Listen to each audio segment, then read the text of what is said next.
delivered to the saints.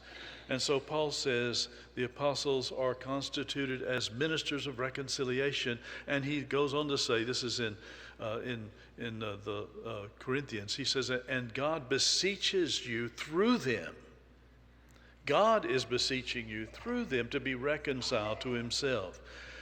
They are Jesus' spokesman. What they do, he does. What they declare is his word.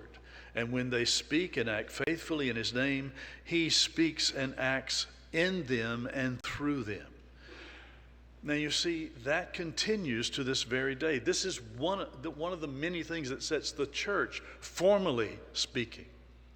Not the church as individual believers, but the church formally established in the earth with the ordained structure that God has given to the church, with officers, with the administration of the sacraments, which is not given to a family. You have no right to exercise baptism of the Lord's Supper unless you're on a desert island and in extreme circumstances.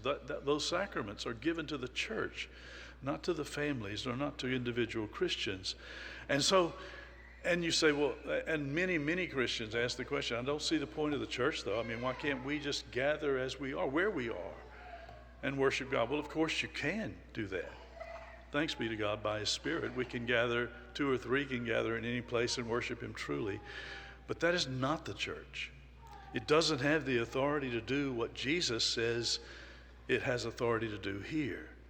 When the church acts faithfully through its ordained representatives, the ordained representatives of Jesus, the action has all the authority of heaven behind it, and it must be viewed as the very act of God.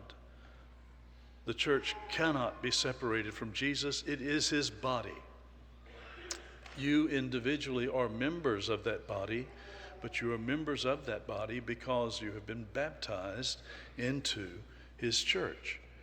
And so, if the church is the body of Christ and Jesus is the head of that body, then the faithful actions of the church have all the authority of Jesus himself and must never be despised like the world does it today. Nobody cares about worshiping on Sunday.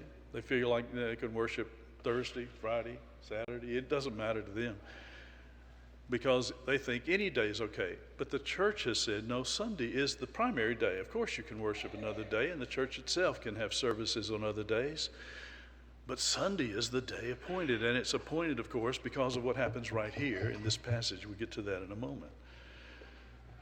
But you see, this is an amazing statement that has been largely forgotten in our day.